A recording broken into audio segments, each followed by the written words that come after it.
அனைவருக்கும் வணக்கம். பாரத பிரதமர் திரு நரேந்திர மோடி அவர்கள் செய்த காரியத்தால அமெரிக்கா அதிர்ச்சி அடைஞ்சு வாயடைச்சு போய் நின்றுருக்குது அப்படிங்கிற செய்தி தான் இப்பொழுது உலகம் முழுவதும் ஒரு பரபரப்பை ஏற்படுத்தி இருக்குது நண்பர்களே. ரஷ்ய அதிபர் புட்டின் நேற்றைய தினம் இந்தியா இறங்கி இருக்கிறாரு. இந்த சமயத்தில் பாரத பிரதமர் திரு நரேந்திர மோடி அவர்கள் அப்படி என்ன செய்து விட்டாரு, எதற்காக அமெரிக்கா இப்படி அலறுது, இதை பற்றி தான் இன்னைக்கு பார்க்க போறோம் நண்பர்களே. வாங்க.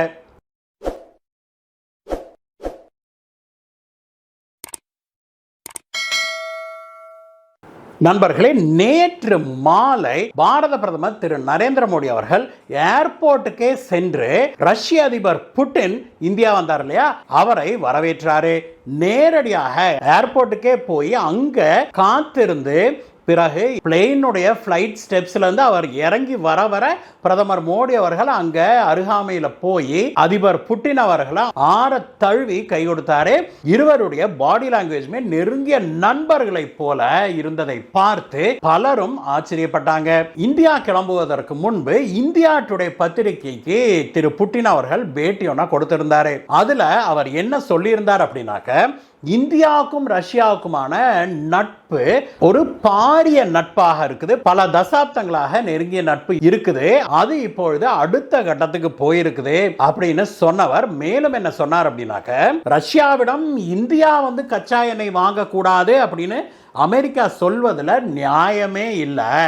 ஏன் அப்படின்னா, அமெரிக்காவுக்கே ஃபியூவலை நாங்க தான் கொடுத்துக்கிட்டு இருக்கிறோம்.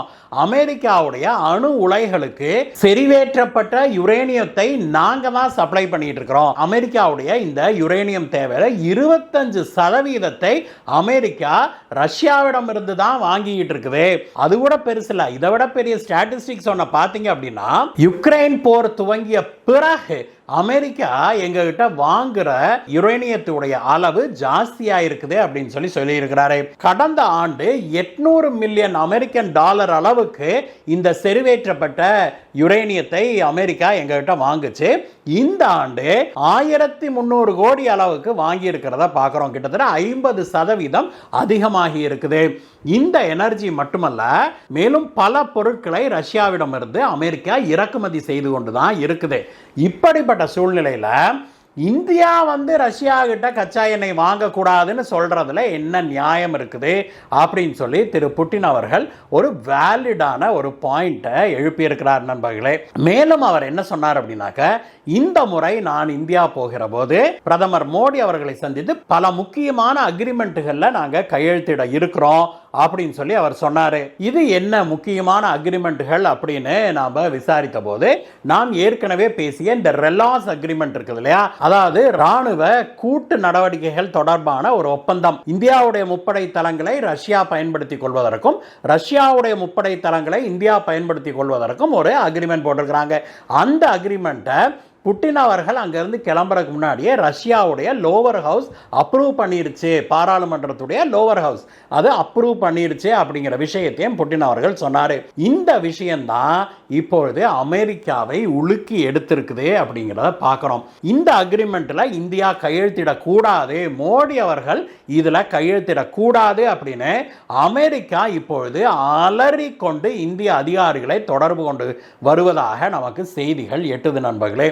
இந்த அக்ரிமெண்ட்ல அப்படி என்ன முக்கியமான விஷயம் இருக்குது அப்படின்னு பார்த்தோம்னா, இந்தியாவுடைய முப்படை தளங்கள் இருக்குது இல்லையா, அவற்றை ரஷ்யா பயன்படுத்தலாம் அப்படின்னு இந்தியா ஒப்புக்கொண்டு விட்டால் அந்த அக்ரிமெண்ட் நடைமுறைக்கு வருவதில் இருந்தே இந்துமா கடல்ல ரஷ்யாவுடைய கப்பல்கள் தொடர்ந்து வலம் வர தொடங்கும் அப்படிங்கிறது தான் நிதர்சனம். இவ்வளவு நாளாக ரஷ்யாவுக்கு இந்தியன் ஓஷியன்ல ஒரு பெரிய பேஸோ ஒரு சப்போர்ட்டோ இல்லாதனால தான் ரஷ்யாவால் இந்தியன் ஓஷியன் பக்கம் அதிகம் வர முடியவில்லை அப்படிங்கிறது தான் சூழ்நிலையாக இருந்து வருது.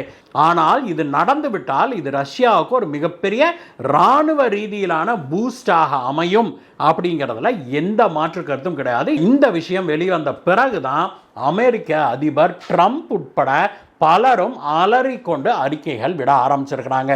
ஆனா இந்திய ரஷ்ய கூட்டு இந்த ஒரு அக்ரிமெண்ட்டோட நிற்க போறதில்ல நண்பர்களே. இது மிக முக்கியமான அக்ரிமெண்ட் தான். ஆனால் இதே போல மேலும் சில முக்கியமான அக்ரிமெண்ட்டுகளை கையெழுத்திடுவதற்கு இந்தியாவும் ரஷ்யாவும் ஒப்புக்கொண்டிருக்குது. முதலாவதாக நாம் எதை பார்க்குறோம் அப்படின்னா, இந்தியா ரஷ்யாவிடமிருந்து 5th ஜெனரேஷன் ஃபைட்டர் ஜெட்டான Su-57 அப்படிங்கிற ஃபைட்டர் ஜெட்டுகளை வாங்குவதற்கு முன் வந்திருக்குது. இதுவும் அமெரிக்காவுடைய F-35 கிட்டத்தட்ட ஈக்குவல்னு சொல்லலாம். இது ரெண்டுமே ஸ்டெல்த் ஜெட்டுக்கு தான், பிறருடைய ரேடார் ஸ்கிரீன்ல இது தெரியாது. அதே சமயத்தில் இரண்டுமே சிமிலர் கேப்பபிலிட்டியை கொண்டது தான் அப்படிங்கிறத பார்க்குறோம். ட்ரம்ப் இந்தியா கிட்ட பிரச்சனை பண்றதுக்கு முன்னாடி அமெரிக்காவிடம் இருந்து இந்த F-35 விமானங்களை வாங்குவதற்கு இந்தியா இன்ட்ரெஸ்ட் தெரிவிச்சிருந்தது. ஆனால் ரஷ்யா இந்தியாவின் மீது 50% வரி போட்ட உடனேயே இந்தியா நாங்க F-35 வாங்குற ஐடியா எங்களுக்கு இல்லை அப்படின்னு அறிவிச்சிருச்சு. அது அமெரிக்காவுக்கு ஒரு மிகப்பெரிய ஏமாற்றமாக போயிருச்சு அப்படிங்கிற பார்க்குறோம். இதற்கிடையே ரஷ்யா இந்தியாவிடம் என்ன சொன்னது, உங்களுக்கு 5ஆம் தலைமுறை போர் விமானமான Su-57 ஃபைட்டர் ஜெட்டை நாங்க வழங்குறதோட மட்டும் இல்லாம அதை இந்தியாவிலேயே நீங்க உருவாக்குவதற்கு டெக்னாலஜி டிரான்ஸ்ஃபரும் நாங்க கொடுக்கிறோம் அப்படின்னு சொல்லி ரஷ்யா சொன்னது இந்தியாவுக்கு கிடைத்த ஒரு மிகப்பெரிய பூஸ்டாக கருதப்படுது. ஏன்னா இன்னொரு விஷயமும் இதற்கிடையே நடந்தது. அது என்னன்னா, இந்தியாவுடைய உள்நாட்டு தயாரிப்பான தேஜஸ் போர் விமானங்கள் இருக்குது இல்லையா, அந்த விமானம் இதுவரைக்கும் பெரிய அளவில் சக்சஸ் ஆகாததுக்கு காரணம் என்னன்னா, அந்த இன்ஜின் ஜெட் இன்ஜின் தயாரிப்பு நம்ம கிட்ட இல்லை அப்படிங்கிறதான். அதனால உலகம் பூரா தேடி கண்டுபிடிச்சு அமெரிக்காவுடைய GE ஜெனரல் எலக்ட்ரிக் கம்பெனி தயாரிச்சிருக்கிற ஒரு குறிப்பிட்ட ஜெட் இன்ஜினை வாங்குவதற்கு இந்தியா ஒப்புதல் தெரிவிச்சிருந்தது. GEயும் அதை விற்பதற்கு முன்வந்திருந்தது. அது வந்தால் இந்தியாவுடைய தேஜஸ் போர் விமானங்கள் பெரிய அளவில் சக்சஸ் ஆயிருக்கும் அப்படிங்கிறத பார்க்குறோம். திடீர்னு இந்த ட்ரம்ப் பிரச்சனை பண்ணோடனே GE ஜெனரல் எலக்ட்ரிக் கம்பெனி என்ன சொல்லுது, இனிமேல் நாங்கள் உங்களுக்கு இந்த ஜெட் இன்ஜினை விற்க மாட்டோம் அப்படின்னு சொன்னதுனால தேஜஸ் போர் விமானங்கள் தயாரிப்பு இப்பொழுது பெரும் சிக்கலாகி விட்டது. இந்த கேப்ல தான் இப்பொழுது ரஷ்யா உள்ள போந்துருச்சு. தேஜஸ்கான போர் விமானங்களுடைய ஜெட் இன்ஜின்களையும் நாங்க தயாரிச்சு கொடுக்கிறோம் அப்படின்னு சொல்லி ரஷ்யா இதற்கு முன் வந்திருக்குது. அதற்கான டெக்னாலஜி டிரான்ஸ்ஃபரையும் கொடுக்கிறேன்னு சொல்லி இருக்கிறாங்க. இது இரண்டாவது மிகப்பெரிய விஷயம். மூன்றாவது மிகப்பெரிய விஷயம் என்னன்னா, ரஷ்யா இருக்குது இல்லையா, அந்த நாடே தங்களுடைய பயணிகள் விமானங்கள் இருக்குது இல்லையா, இப்போ ஏர்பஸ்ல வாங்குறோம், போயிங்ல வாங்குறோம் இல்லையா, அந்த மாதிரி பயணிகள் விமானத்தை பெரிய அளவில் தயாரிச்சு வராங்க.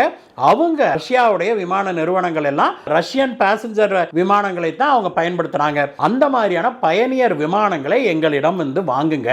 உங்களுக்கு விமானங்களை கொடுக்கறதோட இல்லாம நாங்கள் உங்களுக்கு டெக்னாலஜி டிரான்ஸ்ஃபரும் தர்றோம். இனிமேல் பயணிகள் விமானங்களையும் நீங்கள் இந்தியாவிலேயே தயாரிச்சுக்கலாம். அதற்கான முழு டெக்னாலஜி டிரான்ஸ்ஃபரை நாங்கள் உங்களுக்கு தர்றோம் அப்படின்னு சொல்லியிருக்கிறாங்க. இந்த ஒப்பந்தமும் இன்றைக்கு கையெழுத்தாகும் அப்படின்னு எதிர்பார்க்கப்படுது நண்பர்களே. இவை போக மேலும் பல ஒப்பந்தங்கள்ல இந்தியாவும் ரஷ்யாவும் கையெழுத்திடுவாங்க அப்படின்னு எதிர்பார்க்கப்படுது. ட்ரம்ப் இந்தியாவை மிரட்டி பணிய வச்சு விடலாம் அப்படின்னு பகல் கனவு கண்டுகிட்டு இருந்த இந்த காலகட்டத்தில் தான் மோடி இப்பொழுது ரஷ்யாவோடு மிக நெருக்கமாக கைகோர்த்து பயணிக்க ஆரம்பிச்சிருக்கிறாரு. இதுதான் அமெரிக்காவுக்கு மிகப்பெரிய அதிர்ச்சியை கொடுத்திருக்குது அப்படிங்கிற பார்க்குறோம். கூடிய விரைவில் அமெரிக்கா இந்தியாவின் மீது மேலும் பல கடுமையான தடைகளை விதிக்கும் அப்படின்னு நாம் எதிர்பார்க்க முடியும் நண்பர்களே. ஆனால் அவற்றை எல்லாம் எதிர்கொள்ளக்கூடிய சக்தியும் திராணியும் இந்தியாவுக்கு இருக்குது, இந்திய பொருளாதாரத்துக்கு இருக்குது. அந்த அமெரிக்காவையும் மேற்கத்திய நாடுகளையும் எதிர்கொள்ளுகிற தைரியம் பாரத பிரதமர் திரு நரேந்திர மோடி அவர்களுக்கு இருக்குது. அப்படிங்கிறதுனாலேயே நாம் எல்லாம் கொஞ்சம் நிம்மதி பெருமூச்சு விட முடியும். இந்த வீடியோவை பற்றிய உங்களுடைய கருத்துக்களை சொல்லுங்கள் நண்பர்களே. மீண்டும் உங்களை வேற ஒரு வீடியோ சந்திக்கிறேன் கைஸ். Bye bye.